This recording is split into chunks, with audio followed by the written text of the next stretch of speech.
महेंद्र सिंह धोनी ने जो कहा है वो गौतम गंभीर और अजीत अगरकर तक ये बात पहुंचनी चाहिए। देखिए, बड़ी गंभीर बात कही उन्होंने जब सवाल उनसे पूछा गया रोहित शर्मा विराट कोहली को लेकर कि क्या इनको 2027 वर्ल्ड कप खेलना चाहिए, महेंद्र सिंह धोनी ने कहा है मेरे लिए एज जो है वो पैरामीटर नहीं है, फिटनेस है पैरामीटर एक बहुत बड़ा और परफॉर्मेंस है। एज की क्या बात होती है, हर खिलाड़ी वर्ल्ड कप खेलना चाहेगा, कौन होता है हटाने वाला। यानी यहाँ पर एक तरीके से गंभीर मैसेज महेंद्र सिंह धोनी ने दिया है। धोनी कभी खुलकर बोलते नहीं है, लेकिन धोनी को भी बोलने की जरूरत पड़ गई। हमारे प्लेटफॉर्म से अमृत सर, राजीव सर बार बार कह रहे थे कि हमारे देश के बड़े क्रिकेटर क्यों नहीं बोलते हैं। लीजिए राजीव सर, महेंद्र सिंह धोनी ने बोल दिया। आप तो देखिए बोला, लेकिन और भी खुल के बोलना चाहिए था उनको। सिर्फ वो रोहित विराट तक मामला नहीं है ना, यहाँ तो मामला कई ऐसे खिलाड़ियों के करियर का है जो ऑलमोस्ट जिसको वो खत्म कर दिया गया। कौन है? मोहम्मद शमी को आप ले लीजिए, सबसे बड़ा एग्जांपल तो मेरे लिए तो मोहम्मद शमी है। विकेट दर विकेट, मैच दर मैच अपने फिटनेस साबित कर रहे हैं, बट उनके बारे में कोई बात ही नहीं कर रहा है। तो मोहम्मद शमी उन गेंदबाजों में से एक है जो हमारे देश के कभी कहते हैं बुमराह से भी ज्यादा उनको रेट किया जाता था। आज हालत ये है कि वो बेचारे बंगाल का मैच खेल रहे हैं, क्वार्टर फाइनल मैच की तैयारी कर रहे हैं 6 तारीख से जो होना है, लेकिन उनको कंसिडर ही नहीं किया जा रहा। रोहित विराट इसलिए लाइमलाइट में क्योंकि ब्रांड वैल्यू उनकी इतनी ज्यादा है, इतना ज्यादा उन पर पैसा लगा हुआ है, परफॉर्म भी किया। तो देखिए उनका नाम लेने, अगर महेंद्र सिंह धोनी अगर शमी का नाम ले लेते तो मजा ही आ जाता। फिर वो लगता है कि यहाँ कप्तान ने खुल के बोला है, तो कप्तान एज यूजुअल जो पॉलिश तरीके से बात करते हैं और जिन मुद्दों पे वो बात करना चाहते हैं उन्हीं पे करते हैं, अदरवाइज वो नहीं करना चाहते तो नहीं करते। ये धोनी की अपनी क्वालिटी है। तो इनडायरेक्ट वे में उन्होंने कह दिया कि उम्र कोई मायने नहीं रखती, और खुद जब खेल रहे हो भाई 45 साल की उम्र में, तो ये भी तो देखिए ना, जब आप खुद 45 साल की उम्र में खेल रहे हैं तो 38 साल और 37 साल के खिलाड़ियों पे आप उंगली कैसे उठा सकते हैं, और वो तब जब वो परफॉर्म कर रहे हैं। बट क्या वो स्टेटमेंट महेंद्र सिंह धोनी ने सुना जहां पर अगरकर कहते थे कि they are non committal about 2027 world cup? देखो MS धोनी ने ना एक तीर से लोग अमूमन कहते हैं, कहावत की 2 शिकार करते हैं, ये 3-4 कर दिए हैं। अब 4 कौन कौन से? पहले तो गौतम गंभीर को उन्होंने निशाने पे लिया, अजीत अगरकर को लिया, तीसरा वो उन सारे जर्नलिस्ट को लिया जो ये पूछना चाह रहे हैं कि MS धोनी का आखिरी IPL सीजन कौन सा होने वाला है, चौथा वो फैंस जो कह रहे हैं कि क्या माही को खेलना चाहिए या नहीं खेलना चाहिए IPL। अब मैं थोड़ा बैक करता हूँ, रोहित शर्मा पे लौट कर लेकर आता हूँ। रोहित शर्मा ने आपको याद होगा कहा था मैदान के बाहर कि कोई कागज कलम लैपटॉप वाला में नहीं बताएगा कि हमें कब क्रिकेट छोड़ना है नहीं छोड़ना है। ये सब बातें हो गई सारे सीनियर जूनियर्स की है। अब कुल मिलाकर कहने का मतलब ये है, जो बातें हम कह रहे हैं, देखो भारतीय क्रिकेट के इतिहास में सबसे बड़ी चीज क्या रही है ना, कौन सा प्लेयर, तो कोई भी खिलाड़ी नहीं चाहता है कि वो उसका गुड बाय भारतीय क्रिकेट से हो।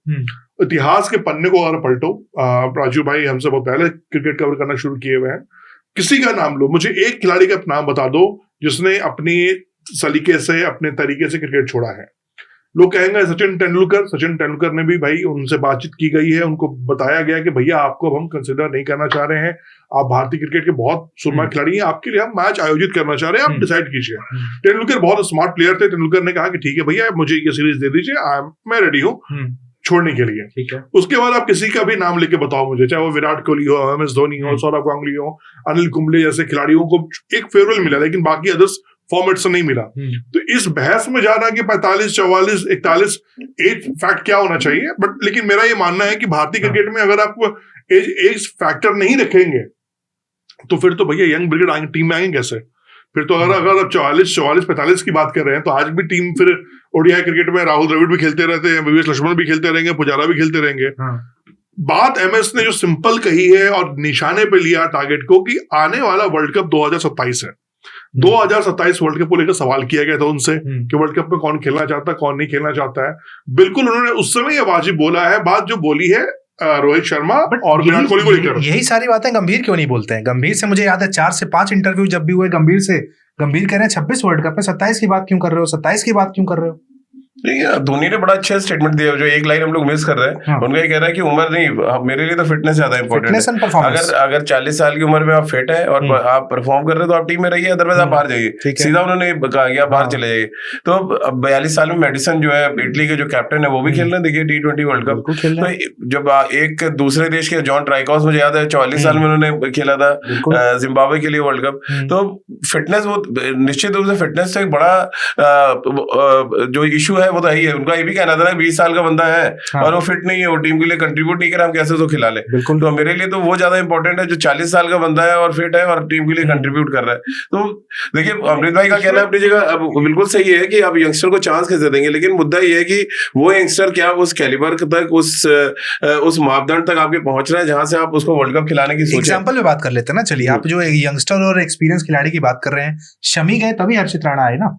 हाँ बिल्कुल, शमी गए तभी हर्षित राणा है, लेकिन शमी को जाने का जो तरीका था वो गलत था ना। आप शमी को बिल्कुल, हर्षित राणा से हमें कोई वो दुश्मनी नहीं है, लेकिन शमी को हटाने का तरीका। इसमें ना सॉरी मैं रोकूंगा इसमें यहाँ पे कि एक चीज ये क्लियर हम बताते हैं फैंस को भी, दर्शकों को भी, धोनी 2027 वर्ल्ड कप की बात कर रहे थे, धोनी 2032 वर्ल्ड कप की बात नहीं कर रहे थे। ये पहले आप क्लियर कर लीजिए माइंडसेट में, ठीक है। 27 वर्ल्ड कप को लेकर सवाल किया गया कि जो सीनियर खिलाड़ी है उनको ही पता था ये तीर कहाँ जा रही है और एमएस उससे कौन बाप बन सकता है उनका। उन्होंने यूटर्न दिलवाया, तीर को वापस भेज दिया जहां से निकली थी। तो कहानी इतनी सी है, उनका ये कहना था कि भैया फिटनेस बहुत बड़ा मैटर है, और राजू भाई की बात से मैं एग्री हूँ। युवराज सिंह का भी डायलॉग एक एड फिल्म का, जब तक बल्ला चलता है तब तक हार्ट चलता है, जब तक बल्ला चलना बंद हो गया हार्ट बंद हो गया। देख लो संजू सैमसन को 5 मैच मिले, 5 मैच में उनको, भले ईशान किशन को एक मैच से गौतम गंभीर ने ड्रॉप कर दिया, लेकिन संजू सैमसन को 5 के 5 मुकाबले दिए गए खेलने के लिए, नहीं चला बल्ला। तो मैसेज क्लियर उनके लिए है। अब वो विकेट कीपिंग के लिए भी आए, ग्लव्स भी वो डोनेट करके चले गए, फैंस को दे के चले गए। तो मैसेज क्लियर है कि ये जो गए हैं अब लौट के नहीं आएंगे, और इनके लिए रोना धोना और माथा फोड़ना बेकार होगा। क्योंकि देखो भैया, इसमें ना आप गंभीर को बोल सकते हो, किस्मत किसी किसी की जब रूठ जाती है ना भाई, तो बड़े बड़े सुरमाओं को मैंने देखा कि धरती पे धूल चाटते हुए। सबसे बड़ी बात, रोहित विराट के तो नहीं रूठी है ना। नहीं, रोहित बल्ला चल रहा है ना, अब कैसे क्या चाहिए। धोनी का कहना यह है कि भैया जिस एज फैक्टर की आप बात कर रहे हो, हम अपने माइंडसेट से जोड़ रहे हैं कि 40-45 की बात चल रही है, लेकिन उन्होंने एग्जाम्पल दिया कि बाबा आज के जो प्लेयर्स हैं वो 36-37 फिट है। 34 साल के खिलाड़ी है विराट कोहली, फिर भी उसने क्रिकेट से संन्यास ले लिया, 2 फॉर्मेट छोड़ दिए हैं। 36 साल कोई एज फैक्टर नहीं है भारतीय क्रिकेट में। लेकिन हाँ, धोनी ये नहीं कह रहा है कि 40-41-42 साल के सारे खिलाड़ी खेले, 1-2 प्लेयर हो सकता है। जो राजू भाई ने एग्जांपल दिया है, मैं इस बात से टोटल एग्री हूं यार, कि बिल्कुल 1-2 खिलाड़ी ऐसे होते हैं वर्ल्ड क्रिकेट में जिनको एक गॉड गिफ्ट मिलता है। बट उन्होंने सिंपल इशारा किया है कि भैया वर्ल्ड कप जीतना आपके लिए इंपॉर्टेंट है। वर्ल्ड कप में आप मोहम्मद शमी, अब देखो मैं ये भी मान के चल रहा हूं कि इधर की दुनिया इधर की उधर हो जाए, मोहम्मद शमी नहीं आएंगे भाई वर्ल्ड कप खेलने के लिए, क्योंकि उनके रोड मैप में है ही नहीं कि आप वर्ल्ड कप खेलोगे। दूसरी चीज, मोहम्मद सिराज, उनको आप नहीं उस तरह से कंसिडर कर रहे हो जिस तरह से कंसिडर करना चाहिए, वो बेकार जा रहे हैं। अजिंक्य रहाणे के करियर देख लीजिए आप, चेतेश्वर पुजारा देख लीजिए आप, कई ऐसे दिग्गज खिलाड़ी हैं जो 34-35 पहुंचने के साथ, हम ये मान लिए, सेलेक्टर्स ने ये मान लिया, जीजी ने ये मान लिया कि बाबा इस प्लेयर का तो द एंड हो गया है क्योंकि इन्होंने इतना खेल लिया है। अरे बाबा, बल्ले से रन बन रहे हैं ना, वो तेरे को विकेट ला के दे रहा है ना, तेरे को करना क्या, मिट्टी थोड़ी खुदवानी उससे। भाई विराट रोहित से तुम क्या चाहोगे कि भैया वो रन बनाए, रन बना रहे हैं। शमी साहब को क्या चाहिए, विकेट चाहिए, विकेट वो लाकर दे रहा है। जब आप उसको मौका देंगे नहीं, बातें अंदरूनी अलग तरीके से आएंगी तो वो चीजें होंगी। तो एमएस ने एक चीज से कई इशारे किए हैं, बट नॉन कमिटल तो अजीत अगरकर नहीं कहा था ना सर, कि बोला था नॉन कमिटल है 2027 वर्ल्ड कप के लिए। नॉन कमिटल देखिए सिलेक्शन कमेटी डिसाइड नहीं करेगी, वो तो कैप्टन और कोच का काम है कि वो देखे, प्लेयर करेगा डिसाइड ना। हाँ नहीं मैं कह रहा हूँ, चलिए नॉन कमिटल अगर बोल रहे हैं तो वो मैदान पे देख कौन रहा है, वो कोच देखेगा, कप्तान देखेगा, आपका काम है सेलेक्ट करना। और सिलेक्शन का क्राइटेरिया है कि एक खिलाड़ी फिट है और आपकी टीम के लिए कंट्रीब्यूट कर रहा है तो आप उसको सेलेक्ट करें। मैं आपको एग्जाम्पल देता हूँ, 2011 वर्ल्ड कप जीते हम और 2013 चैंपियंस ट्रॉफी आप याद कर लीजिए, पूरी टीम बदल गई थी। बहुत से लोगों ने महेंद्र सिंह धोनी को बोला कि अरे यार उन्होंने पूरी टीम बदल दी, बट एक्चुअली 2011 और 2013 के बीच में हम इतनी सीरीज हारे और कई सीनियर खिलाड़ी जो जाके टीम के लिए परफॉर्म नहीं कर रहे तो उनको मजबूरन हटाना पड़ा, वो चाहे गौतम गंभीर रहे हो चाहे सहवाग रहे हो। अब एक लंबी उसका एज से मतलब नहीं था कोई, हाँ कोई एक से मतलब नहीं था, उसमें फॉर्म आप देख लीजिए ना। 2011 मैं आपको इसलिए बता रहा हूँ, मैं सारी वो सीरीज कवर कर रहा था। इंग्लैंड में हम 4-0 हार गए टेस्ट सीरीज, 3-0 हम हार गए ओडीआई, 2-0 हार गए हम वहां पे T20। उसके बाद हम वेस्ट इंडीज ट्रेवल करते हैं, वेस्ट इंडीज में हम हार गए जाके, टेस्ट मैच हार गए, वहां वीवीएस लक्ष्मण ने रन बनाया, बाकी किसी के रन नहीं थे। तो जब आप बैक टू बैक सीरीज हारोगे तो फिर नेचुरली कैप्टन पे प्रेशर आता है, कोच पे प्रेशर आता है कि हटाए। यहाँ मुद्दा अलग है, यहाँ मुद्दा ये है कि विराट और रोहित रन बना रहे, उसके बावजूद कोच और आपके सिलेक्टर नहीं चाह रहे थे कि टीम में रहे, तो इसलिए महेंद्र सिंह धोनी को बोलना पड़ा। तो सबसे इंपॉर्टेंट है कि आप अपनी टीम के लिए अगर परफॉर्म करेंगे कोई कुछ कर ही नहीं पाएगा। अब वो गलत तरीके से, जैसे आपने एक एग्जाम्पल अभी पूछा मेरे से कि हर्षित राणा नहीं आ पाते अगर शमी को नहीं हटाते, तो क्या विराट कोहली और रोहित शर्मा को हटा के आज की डेट में आप देवदत्त पडिक्कल और ऋतुराज गायकवाड़ को लाएंगे? आपका जवाब ना होगा, क्योंकि वो लोग परफॉर्म कर रहे हैं। तो इसलिए और उनको मौका मिला रोहित और विराट को। और एक बड़ी अच्छी बात, किसी का मैं इंटरव्यू शायद अमृत भाई ने मुझे बताया था कि शमी के लिए वो मौके बनाना ही नहीं चाहते वो लोग कि वो अंदर आके टीम में गेंदबाजी कर लें। वो बंगाल के लिए गेंदबाजी कर रहे हैं, वो अपने जोन के लिए गेंदबाजी कर रहे हैं, वो मौका नहीं दे रहे आप कि आपने मौका दिया और वो झपट दिया तो क्या होगा। तो मैं देख रहा हूँ इंटरव्यूज में कमबैक के सवाल अवॉइड करने लगे हैं। मोहम्मद शमी हमारे एक रिपोर्टर थे, इंटरव्यू कर रहे थे, उन्होंने कहा कमबैक पे मत पूछना। तो अब ये कंडीशन आ गई कि वो जवाब देने को राजी नहीं है। मैं किसी इवेंट के लिए ही नेटवर्क इवेंट के लिए मैं शमी भाई से बातचीत कर रहा था, तो मजाक मैंने पूछा कि बाजी क्या लगता है, तो कह रहे थे और बताओ मटन खाना है तो फार्म हाउस पे आओ, मटन खाते हैं। इग्नोर क्या कर दिया उन्होंने, बता दिया मुझे कि भाई अब ये बकवास वाली बातें मेरे से मत कर। मतलब उन्होंने सिंपल एक तमाचा मारा मेरे मुंह पर। बाकी जो जर्नलिस्ट जो भी है, भाई देखो, मतलब क्या गिव अप कर दिया उन्होंने, आप ये कह रहे हैं? नहीं, गिव अप नहीं किया। कोई खिलाड़ी जिंदगी में गिव अप नहीं करता है। अगर गिव अप करना हो तो शमी किसी भी फॉर्मेट से संन्यास ले लेते, वो बॉल डालना छोड़ देते हैं। मतलब है कि इंडिया जर्सी अब वो समझ चुके हैं, नहीं पहनूंगा मैं। ये उनको पता है कि गौतम गंभीर के रहते हुए नहीं पहनेंगे। और जब तक कुछ देखो मिरेकल का किसी को कुछ पता नहीं है, किसी को ये आइडिया नहीं था कि शुभमन गिल बाहर होंगे, संजू सैमसन अंदर होंगे और 4-5 मैच खेलेंगे, उसके बाद भी वो वर्ल्ड कप की रेस से बाहर हो जाएंगे, ईशान किशन ओपनर बन जाएंगे। बस यही मैं कह रहा हूँ। किस्मत देखो, क्रिकेट में किस्मत कैसे पलटती है ये कोई नहीं कह सकता है। ये मैंने कई बड़े बड़े तुरंत खां को देखा हुआ है कि क्या से क्या बन गए हैं। कहानी इतनी सी बात बस निकल कर सामने आ रही है कि जो एमएस ने कहा, जो होना क्या चाहिए, एज देखो, मैं ये नहीं कह रहा हूँ कि भाई 41 या 42 खिलाड़ी रन बना रहा है। मैं कह रहा हूँ कि आप खेल जीत के ले रहे हो। आप सारे खिलाड़ी 50 प्लस के तो नहीं रखोगे, 40 प्लस के नहीं रखोगे, लेकिन ये 34, 35, 36 में अगर वो रन बन रहा है तो आप उसको फॉर्मेट संन्यास दिलाने पे क्यों तुले पड़े हुए थे, क्यों छोड़ना पड़ा? अब तो 35 साल के सूर्या भी रन बना रहे हैं, तो सूर्या भी अगला वर्ल्ड कप 2028 के प्लान में होने चाहिए। बिल्कुल, अगर रन बन रहा है, बल्ला चल रहा है तो बिल्कुल रखिए ना, लेकिन आप 2042 की बात मत कीजिएगा। फिर इसको 28 तक ही कंप्लीट रखिएगा कि भाई, और 28 तक भी चल रहा हो तब।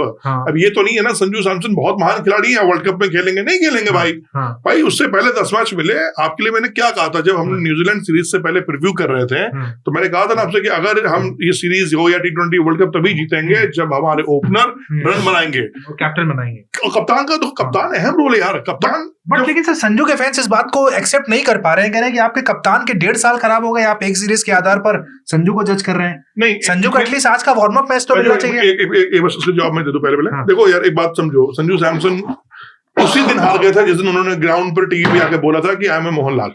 देखो, इस बात को आप मानो या ना मानो, जब एक प्लेयर ना खुद से हारता है, पहले दर्द था ना अपना, तो भाई उस दर्द तो शमी का भी है। आगे बोल दो शमी कि मैं मोहनलाल हूँ। आप खुद से नहीं हार सकते हो ना यार। अच्छा, आपको हारा, आपको कंसिडर भी तो किया गया, आपको लोअर ऑर्डर में भी भेजा गया अगेंस्ट साउथ अफ्रीका मुकाबले में, क्या रन बनाया आपने? पूरे 5 मैच दिए गए हैं यार। देखो, आप एक प्लेयर के लिए वर्ल्ड कप नहीं, मैं फिर से फ्रेम करता हूँ क्वेश्चन सर। संजू के फैन ये कह रहे हैं कि 1.5 साल तो आपने सूर्या को दिए ना, फिर एक सीरीज के आधार पर संजू का करियर क्यों खत्म कर रहे हैं आप? एक सीरीज नहीं है, इस सीरीज से पहले भी संजू का उसको 3 मैच मिले, आपको पूरे 8-9 मैच मिले हुए हैं। और दूसरी चीज में देखो, फिर एक बात कह रहा हूं, देर से सही लेकिन बल्ला चलना शुरू कप्तान का। एक खिलाड़ी के लिए, वो चाहे खिलाड़ी कोई भी हो, आप वर्ल्ड कप नहीं रिस्क ले सकते हो। मैं फिर आपसे कह रहा हूं कि संजू सैमसन के लिए हम वर्ल्ड कप में रिस्क नहीं ले सकते हैं, जबकि हमारे पास रन बनाने वाले खिलाड़ी हैं। हाँ, वर्ल्ड कप खत्म हो जाए उसके बाद आपको फिर मन में आए जो करना कीजिए, लेकिन वर्ल्ड कप आप अपने टॉप टीम के साथ खेलिए। उस टीम में आपको भले कोई भी सख्त कॉल लेना पड़े, आई डोंट केयर, क्योंकि मोटिव हमारा ये है कि हमें फिर से डिफेंडिंग चैंपियन बनना है। ये ट्रॉफी हमारे यहाँ हो रही है, इस ट्रॉफी को हम बाहर नहीं जाने दे रहे। आप कह रहे हैं ये कंपैरिजन लॉजिकल नहीं है कि सूर्या वर्सेस संजू का जो कंपैरिजन चल रहा है कि 1.5 साल और 3 मैच और एक सीरीज, नहीं कैसे कंपेयर कर सकते हैं? तो नंबर अलग अलग नंबर्स पे खेलते हैं, आप ओपन कर रहे हैं, आपको ज्यादा चांस मिल रहा है। भाई T20 में सबसे आसान जगह कौन सी है रन बनाने के लिए? आप ओपन कर रहे हैं, 2 फील्डर सर्कल के बाहर है, उसके बाद भी आपसे रन नहीं बन रहा है। सूर्या जब बैटिंग करने आते हैं तो मतलब उल्टा हो जाता है, 4 प्लेयर आपके अंदर होते हैं, बाकी बाहर हो जाते हैं। उस सिचुएशन में जाके रन बनाना और फॉर्म हासिल करना बड़ा मुश्किल काम है। सूर्या ने जो किया, जब वो अच्छा नहीं खेल रहे थे, हम सब बात कर रहे थे अच्छा नहीं खेल रहे, और इस समय अपने पीक को वो टच कर रहे हैं, तो वो अगर संजू को अभी भी मुझे लग रहा है शायद आज जो प्रैक्टिस मैच है, मैं भी दक्षिण अफ्रीका के खिलाफ उनको खिला के देखा जाए एक बार, क्योंकि देखिए जो 11 की जिता रही मैच ना, वो एक चीज तो गौतम गंभीर को भी समझ आ गई है कि ज्यादा आप उलट पलट करेंगे तो एक बीच में कांड हुआ है अभी, तो आप अगर आपकी 11 सेटल है तो कोई उसमें मुझे तो ये सवाल याद आ रहा है, धोनी से भी पूछा गया उसी इवेंट में T20 वर्ल्ड कप को लेकर टीम कैसी लग रही है, तो धोनी का बड़ी खतरनाक टीम है, ये टीम हर डिपार्टमेंट को टेक कर रही है, लेकिन बोले मैं एक चीज से डरता हूँ, वो है ड्यू। हाँ बोले कि ड्यू एक ऐसा फैक्टर है कि भाई आप कुछ नहीं कह सकते कब ये आया, मैं जब तक खेला ड्यू से बहुत परेशान रहा। तो एक सजेशन भी दिया गया टीम को, दिया गया है, क्योंकि आप जिस तरह से आपने वो किया था हर्षद, जो चौथा मैच था शायद, हाँ। जहाँ पे आप थोड़ा सा लगा कि अरे ईज आउट हो गए, हम जीत जाएंगे, बट वो वर्ल्ड कप तक आपका जो एक सफर चल रहा था, बिना मैच हारे जाते तो शायद वो आंख नहीं खुलती। ठीक है, तो आपकी आंख तो खुली है और वो ड्यू पे कंट्रोल कोई कैसे करेगा, लेकिन ड्यू पे तो कोई नहीं लास्ट करता। मैच जो 5वां मैच जो हम 272 बनाए थे, उसके बाद भी काफी अच्छा चेस हुआ था। देखो एक बात जो कप्तान का डर होता है, राजू भाई खुद स्पिनर रहे हैं, बहुत शानदार गेंदबाजी करते रहे। तो ड्यू का सबसे डर क्या है ना यार, वो बॉल ग्रिप होती नहीं आपसे, ठीक है ना, आप स्विंग करा सकते हो उस तरीके से जो आप चाहते हो, मतलब एक गेंदबाज होता है ना कि 6 गेंद में अपने तरीके से डालूं, वो नहीं हो पाता यार। मैं ड्यू में हमने भी गेंदबाजी की हुई है, तो टॉस जीतो फील्डिंग करो बस। नहीं, उसमें एक बड़ी प्रॉब्लम क्या होती है, जब ड्यू फैक्टर होता है तो एक तो आपका सीम गीला होता है। हाँ। अब आप बॉल को ग्रिप नहीं कर सकते, जब ग्रिप नहीं होती है तो आपका बॉल जो सीम पे गिरना चाहिए वो स्लाइड होने लगता है, और जो शाइनिंग पार्ट है जब आपको वो हिट करता है तो स्किड करता है बॉल, बहुत आराम से बैट पे आता है। और इसीलिए जो अगर आपकी स्ट्रेंथ अगर स्पिनर है और ड्यू फैक्टर है और आप बाद में गेंदबाजी करें तो आधा मैच हार गया। इसमें राजू भाई एक चीज और भी है, मतलब सिर्फ ये बल्लेबाज और गेंदबाज के लिए नहीं है, फील्डर्स के लिए भी बहुत टफ हो जाता है। ड्यू अगर गेंद हल्की से गीली है, बॉल हाथ में आ रही है ना, बॉल स्लिप मारती है आपसे, आप ग्रिप नहीं कर पाते हो, आपकी फील्डर भी दौड़ के आ रहा है, बॉल भी उसकी तरफ आ रही है, तो जो फोर्स और ग्रेविटी अलग लगता है। लेकिन आप जनरली क्या है, गीली गेंद से आप घर में प्रैक्टिस कर लो, बॉल आपके हाथ में ग्रिप नहीं करेगी। अगर आप डाइव कैच मार रहे हो या बहुत हाई कैच पकड़ने की कोशिश कर रहे हो, आपने देखा होगा सूर्या के कितने शॉट छक्के के पास गए थे, वो बॉल हाथ से छूट के चली गई थी। तो वही होता है कि बॉल ड्यू में है, हल्की सी गीली है, ग्रिप नहीं बना बॉल स्लिप। लेकिन होप एडवांटेज भी मिलेगा ना कि अपने घर पे वर्ल्ड कप हो रहा है, हम जानते हैं कैसे ड्यू को टैकल करना है। मैं एक बात ये जान रहा हूँ कि आपके पास 3-4 जल्लाद प्लेयर हैं, ठीक है, उन जल्लादों को बस छोड़ दो। अच्छा नहीं, मेरा एक पर्सनल सवाल है, ये टीम 2024 वाली जो टीम थी जो वर्ल्ड कप जीती, उससे भी खतरनाक है या नहीं? देखो अगर मुझे तो क्या है, जैसे मैं ये ना लास्ट आईपीएल का जो हैदराबाद की टीम थी, जब उसको देखते हो लगता है कि सेम सिमिलर टीम है, पूरा पावर पैक टीम है, ये सारे ये ग्रास से लेके आएंगे, ये तो मार करके चले जाएंगे। तो भारतीय टीम भी मुझे वही हैदराबाद की टीम लग रही है। फिर तो जीतेंगे नहीं, फिर आप वो देखो यार, मैं तो उसमें नहीं, मैच बाय मैच लेके चलो, लेकिन हाँ जीतना आपको है तो एक बात जान लीजिए, ऑलराउंड परफॉर्म करना पड़ेगा। उस दिन ये नहीं होगा कि यार आज तो अभिषेक शर्मा ने मार दिया, अरे आज ईशान ने बचा लिया, सूर्य ने बचा लिया, ये कहाँ तो मैच होगा। लेकिन बड़े मैच में जो आप जीतते हो, जो 2023 वर्ल्ड कप फाइनल आपको याद होगा, ऑस्ट्रेलिया ने एक टीम की तरह खेला। तो आपका एमवीपी कौन है, most valuable player Surya Kumar Yadav? Surya? मेरा हार्दिक पांड्या, आंख बंद करके। सर आपका एमवीपी? नहीं, मेरे तो एक तो हार्दिक पांड्या फॉर श्योर है, जिस तरह से, क्योंकि नया बॉल वो डालते हैं और मतलब उनके बारे में कहा जा रहा है, अभी मैं पढ़ रहा था कि वो बड़ा मॉन्स्टर नाम दिया उनको कि यार वर्ल्ड क्रिकेट में मॉन्स्टर की तरह वो मैच को फिनिश कर रहे हैं। तो वो उनका अपना एक और है, और मुझे लग रहा है तिलक वर्मा का बहुत इंपॉर्टेंट रोल होगा अगर वो नंबर 3 पे खेलते हैं। देखिए जो काम विराट ने किया 24 वाले वर्ल्ड कप में, हर मैच मैंने देखा है 17 ओवर 18 ओवर तक गए और उनके इर्द गिर्द पूरी बैटिंग खेलती रही। तो एक बैट्समैन आपको चाहिए शीट एंकर की तरह खेले, आपके पास इतने जैसा कह रहे हैं निर्मम निर्दयी जो वर्ड आप यूज कर ले, तो वो तो मतलब मर्डर करने के हिसाब से उतरेंगे हर मैच में, है ना। लेकिन वो एक खुदा ना खास था, बस वो एक बैट्समैन चाहिए उस दिन। आप देखिए फाइनल याद कीजिए 24 का, अगर विराट की वो इनिंग हटा दीजिए 72 रन की, तो पूरी टीम कोलैप्स कर गई थी। लेकिन वो विराट है कि जिसने देखा कि यार विकेट ऐसा है, वो तो वो जो एक प्लेयर की कसक है ना, एक एक्सपीरियंस फाइनल याद आता है, तिलक वर्मा ने जिससे बैटिंग करी, तो वो एक ऐसा प्लेयर आपको चाहिए। वो आपको देखना है आप किसको रोल देते हैं। अब मैं तो कह रहा हूँ संजू को ही एक बार तैयार कर लेंगे भैया, एक दो ओवर देख ले, क्योंकि राइट हैंडर एक चाहिए। देखो टॉप 3 एक जैसा होना, थोड़ा सा मुझे लग रहा है आप एडवांटेज देंगे दूसरी टीम को। सॉरी बट संजू का क्या इशू मुझे लगता है, क्या लग रहा है, वो किसी और के लोड में नहीं है, वो खुद के दबाव में चले गए हैं, खुद के दबाव। क्योंकि जो 5th मैच हुआ है, संजू की बल्लेबाजी हमने इतने साल से फॉलो की है, बल्ले का फ्लो क्या था, हेड पोजीशन क्या था, फुटवर्क नहीं, आइज कहाँ थी। नहीं, मैं 3 चीज कह रहा हूँ, रिपीट में मैं चैलेंज कर रहा हूँ, रिपीट कर देख लेना, जितना मुझे बारीकी पता है। फुटवर्क कुछ और अलग था, खड़े पोजीशन पे थे, हेड कहीं और था, आइज कुछ और दिख रही थी, बल्ला कुछ और चला था, और जो बल्ले का जो हैंड मूवमेंट था वो भी देख लेना, बल्ला खुला हुआ था, बिल्कुल टच में नहीं। वो मतलब एक दबाव था कि भैया होता क्या ना यार, मतलब अब गिल कह रहे होंगे, अब समझ में आया अभिषेक के साथ बल्लेबाजी करना कितना मुश्किल है। लोग कहते रहते हैं अरे बड़ा ये है यार, अभिषेक शर्मा जैसा जल्लाद आदमी जो पहली गेंद उसको पता खड़े खड़े मारेगा, आगे बढ़ के मारेगा, उसको एक ही आदमी मैच कर सकता है, वो है ईशान किशन।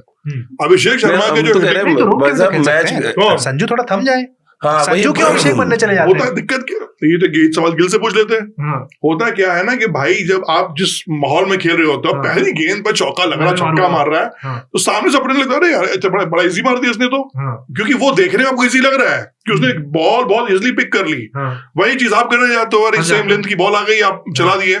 लेकिन आप ये भूल जाते हो कि लेफ्टी के पास ना एडवांटेज होते हैं बल्लेबाजी करने के, राइटी को थोड़ी मेहनत करनी होती है।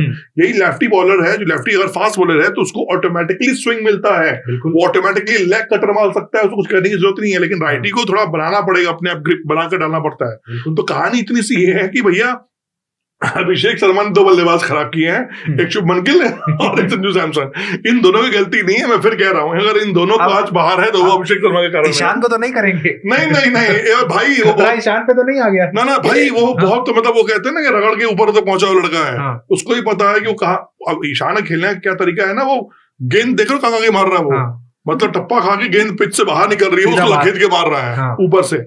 तो उसके शॉट्स बहुत क्लीन है। और जिस पहली मैच में वो आउट हुए थे 8 रन बनाकर, हाँ। उसी दिन लग गया था कि भैया ये लड़का नहीं रुकेगा, इस बार तो खेलेगा तोड़का, और उन्होंने खेला। बट सरप्राइज था कि हम आप एक चीज देखो ना, बार बार आप कह रहे हो कि यार अभिषेक शर्मा प्रेशर क्रिएट कर रहे हैं, हाँ। उससे ज्यादा प्रेशर क्रिएट करते मैंने कृष्णमाचारी श्रीकांत को देखा है। इतना मतलब अजीब सा स्टांस, जाके किसी भी बॉलर को स्टेप आउट करके मार देना, कट मार देना। गावस्कर अगले एंड पे जो मतलब टेक्निक के मास्टर थे, तो आप सोचो वो प्रेशर कैसे क्रिएट हैंडल करते होंगे 50 ओवर की क्रिकेट में। और अंत में मुझे एक मैच याद आता है न्यूजीलैंड के अगेंस्ट, गावस्कर को इतना प्रेशर हुआ कि जाकर उन्होंने इवन चैटफील्ड को स्वीप मारना शुरू कर दिया। इवन चैटफील्ड जो उस समय 2 के इकोनॉमी से गेंदबाजी करते थे, उन्होंने 4 ओवर में 27 रन मारा उनको, और मिड विकेट पे आड़े बैट से चौके। तो बाद में उसे पूछा गया, कह रहे मैं लगातार प्रेशर हैंडल करते तो मैं परेशान हो गया था कि यार मतलब श्रीकांत के जैसे कब खेल पाऊंगा। तो कह रहे वो जो आपने बात करी वो होता है सामने देख देख के आपके दिमाग में बैठता चला जाता है, यार ये बंदा तो बड़ा इजीली मार दे रहा है, मैं खड़ा हुआ एंड पे मैं डिफेंस कर रहा हूँ, ये आड़ा मार रहा है मिड विकेट के ऊपर से चौके। तो वो आपके साइकोलॉजिकल, आप कितना भी कह लें, ईशान के साथ मैच कर जाएंगे। ईशान तो मुझे ट्रेविस हेड टाइप लग रहा है इस समय। ट्रेविस हेड और अभिषेक ओपन करते हैं ऐसे। हाँ। तो ईशान देखिए, ईशान इस समय इंडियन टीम में उनसे बढ़िया बैटिंग कोई नहीं कर रहा। जिस तरह वो बॉल मिडिल कर रहे हैं और जितने रेंज उनके पास, देखिए अभिषेक के पास इतनी रेंज नहीं है, मतलब अभिषेक के फैंस नाराज हो जाएंगे, लेकिन जो ईशान के पास जो शॉट्स की रेंज है और जो पावर वो जनरेट कर रहे हैं ना, जो उनका बैट स्विंग से पावर आ रहा है। मैंने वर्ल्ड क्रिकेट में ऐसी बैटिंग जो पिछले 4-5 में देखी, मैंने नहीं देखी। मैं अश्विन को भी सुन रहा था उस दिन जब विमल से बात कर रहे थे, वो कह रहा मैं हैरान था ऐसी बैटिंग देख के। मतलब इतना बड़ा बॉलर अगर वो कह रहा है कि मैं क्या शॉट वो लेके छक्के देखो यार, मतलब लग रहा था कि भैया ये तो खींच कर तार के ना टारगेट करके मारा गया था भैया। पावर है, टाइमिंग है, तो अब भगवान को टचुड़ यार नजर ना लगे, ये चीज मेंटेन रहा है वर्ल्ड कप तक, और ये लड़का उगलेगा। और देखो मैं फिर कह रहा हूँ, जल्लादों की फौज रेडी हो चुकी है। इसमें 2 चीज मुझे चाहिए, जो पर्सनली मैं रिक्वेस्ट करूंगा जसप्रीत बुमराह से। आई डोंट नो आपको क्या करना है, कैसे करना है, जो करना कीजिए, जो सीनियर्स खिलाड़ी है वो बात करो। दूसरा, वरुण चक्रवर्ती। देखो वरुण चक्रवर्ती इस वर्ल्ड कप में बहुत बड़ा फैक्टर हो सकते हैं। या तो पूरा वर्ल्ड कप आपके हाथ से निकाल देंगे, या पूरा वर्ल्ड कप लाके आपको दे देंगे, यही होगा। क्योंकि जिस तरीके से बॉलर उनको टारगेट कर रहे हैं और वो समझ नहीं पा रहे हैं, जैसे कि हमने बताया कि अगेंस्ट न्यूजीलैंड बैकफुट वाले बॉलर को वो आगे गेंद खिलाए जा रहे। बाबा आप गेम चेंज करना पड़ता है, यही होती खासियत। जो चहल मुझे इसलिए पर्सनली पसंद इसलिए भी था कि चहल का अगर पता है कि ये बैकफुट बल्लेबाज लेके जा रहा है, तो वो उसको और अंदर क्या होता है, खेल दो भाई, बाहर कहाँ मारेगा। अक्षर पटेल टांग पकड़ लेते हैं, वो आजा भाई मारूंगा मैं 110 की स्पीड से तेरे को, टांग पे मारूंगा वो। मेरे दूसरे एमवीपी अक्षर पटेल ही है कि अक्षर पटेल पर भी नजर रखनी पड़ेगी भाई। आपके मोस्ट वैल्यूएबल प्लेयर कौन होने वाले हैं T20 वर्ल्ड कप में, उसको भी लिखेगा, क्योंकि शंखनाद आज से ही हो रहा है। वार्म अप मुकाबला खेला जाएगा इंडिया और साउथ अफ्रीका के बीच, और उसके बाद वर्ल्ड कप की शुरुआत हो जाएगी, जिसकी प्रबल दावेदार हमारी टीम इंडिया है।